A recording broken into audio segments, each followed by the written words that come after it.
السلام عليكم، ازيكم حبايبي؟ عاملين ايه؟ النهارده ان شاء الله هنعمل حاجه كده حلوه وبسيطه وسهله.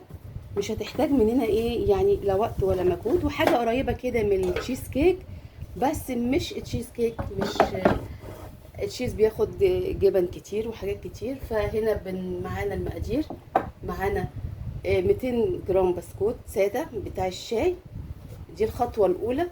وهنا معانا معلقتين زبده وثلاث معالق ميه، هنحطهم في الكبه بتاعتنا.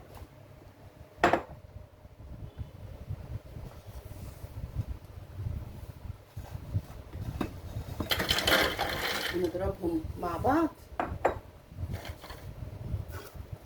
نضربهم كويس مع بعض.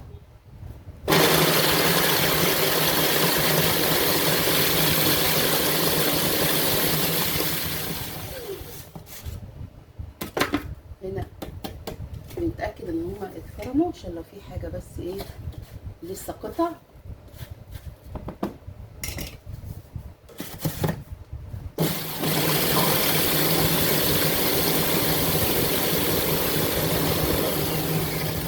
بعد ما يتاكد ان هما اتفرموا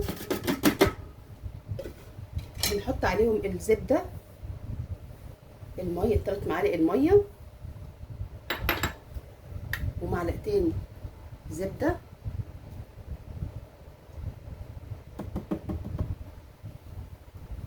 ونضربهم تاني عشان يمتزجوا مع بعض وينعموا ويبقوا زي الرمل.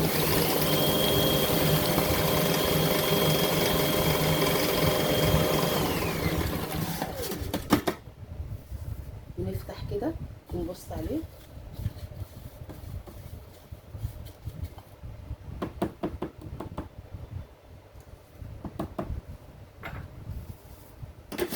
نديها بس ضربه خفيفه.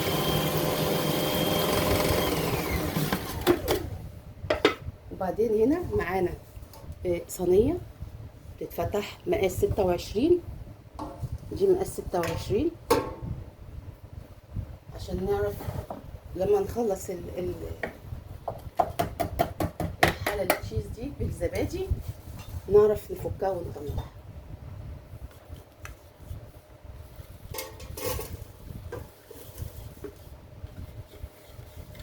هنا بنحطهم كلهم، بنفرغ المعيار كله،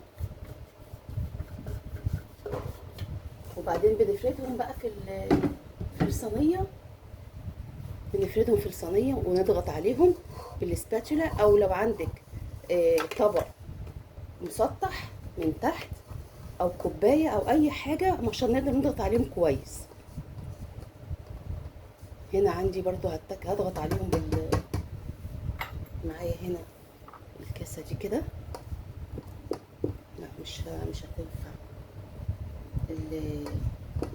خلينا بالسباتولا احسن. شغالين كده عشان الظاهر ان هو بنضغط عليها كويس قوي من الحروف عشان لما نيجي نفتحها تبقى شكلها منظم وما تبقاش فيه حرف عالي ولا حرف اقل شويه، يبقى كله ايه نعمله قد بعضيه اهو كده. نضغط كويس عشان بعد كده هنحطها في التلاجة تمسك شويه الزبده مع الميه اللي حطيناها على البسكوت.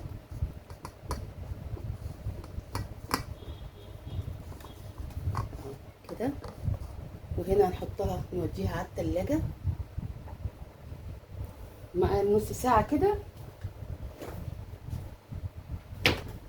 على ما نخلص بقيه المقادير، الخطوات بتاعتنا. هنا عندنا ناخد الكبه تاني،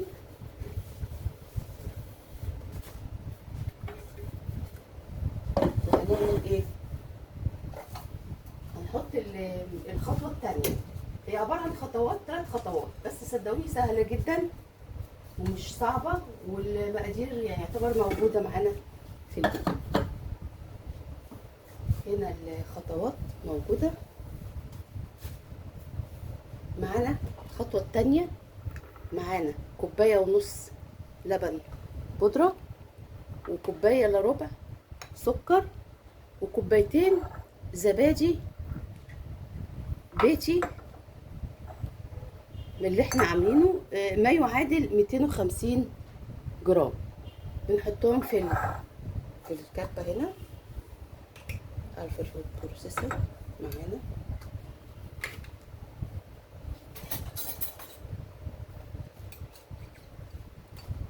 هنا 250 من الزبادي،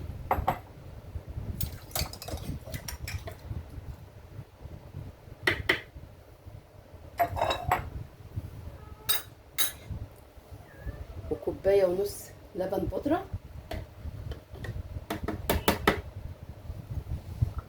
وكوبايه الا ربع سكر.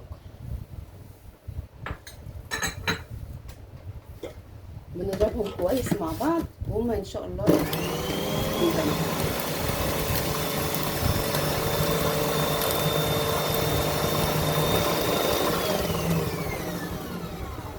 دي حاجه كده بديل للتشيز. هي بتبوش، بنفضل نضرب فيها لحد ما تبوش معانا السكر عشان يدوب معانا في المعيار بتاع الزبادي واللبن البودر، ويعملوا حاجه كده زي الكريمه كده.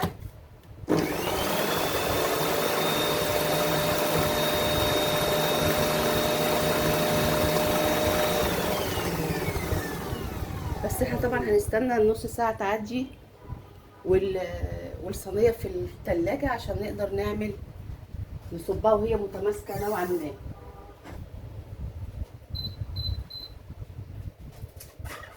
معاها هنا بس هجهز الخطوه الثالثه معاكم.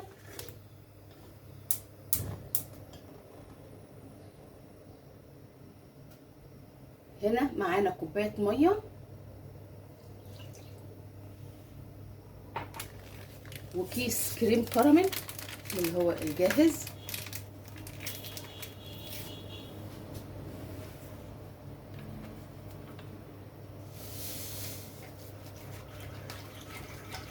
ندوبه كده ويغلوا مع بعض. دي يعتبر الخطوه الثالثه. هنا بعد الصينيه ما تعدي عليها نص ساعه في التلاجة هنصب عليها التشيز هنا اللي احنا عملناه، اللي هو ضربناه الزبادي مع اللبن البودر، تمام، والسكر. هنا هنعمل الخطوه دي اللي هي كيس كراميل مع كوبايه ميه، وبنصب عليها هنا معلقه كاكاو خام غير محلى. دي معلقه كاكاو خام غير محلى، وهنا معلقه نسكافيه صغيره سريعه الذوبان،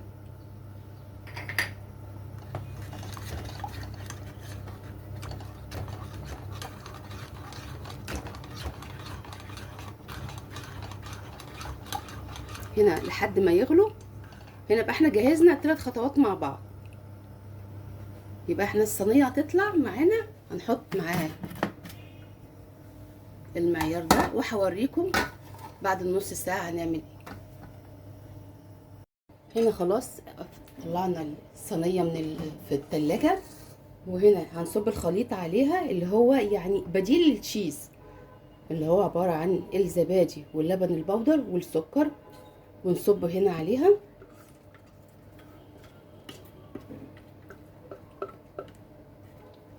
وهنحطها تحت الشوايه في الفرن 10 دقايق، ان الوش بس يعمل طبقه كده خفيفه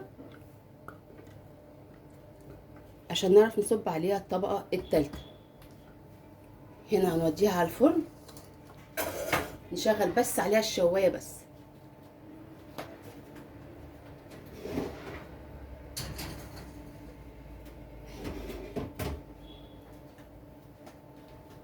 على ما نجهز الطبقه الثالثه اللي انا قلت لكم عليها،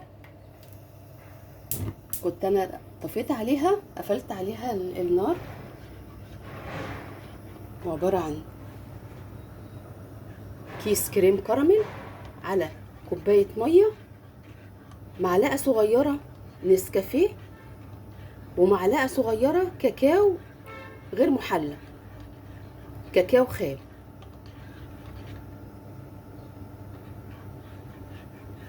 عشان هنا يمتزجوا بس كده مع بعض.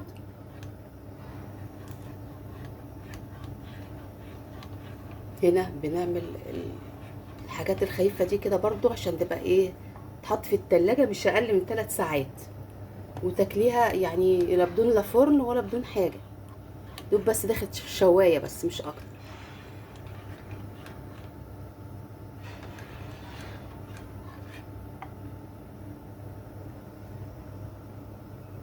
هنا معلش طبعا شكلها اخدت لون، بس هي ما قعدتش حقيقي يعني، انا باين الشوايه كانت قريبه من الصينيه، فما قعدتش كتير يعني، ما قعدتش 10 دقايق ولا حاجه، بس هي خدت لون. فهنطلعها هنا من الفرن.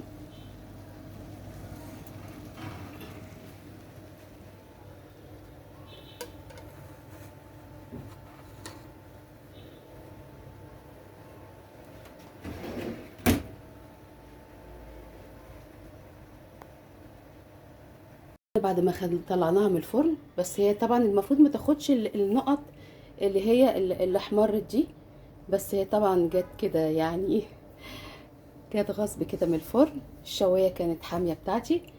هنصب عليها الكراميل اللي احنا عملناه، وسبته بصراحه يبرد شويه عشان ما يبقاش نازل سخن جامد.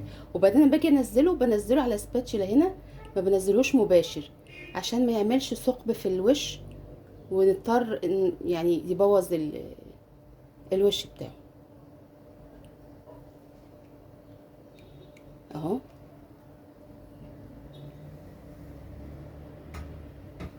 ممكن بقى ايه نحركه كده،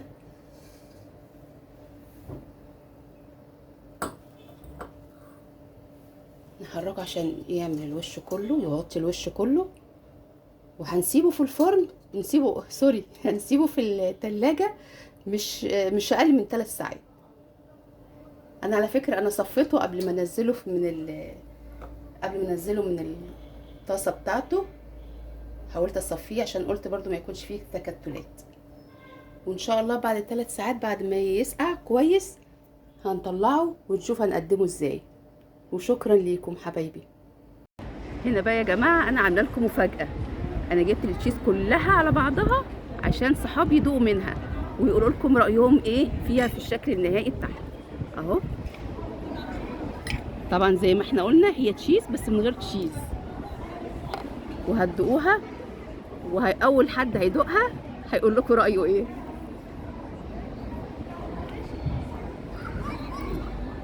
هايله ما شاء الله، تجنن، تسلم ايدك.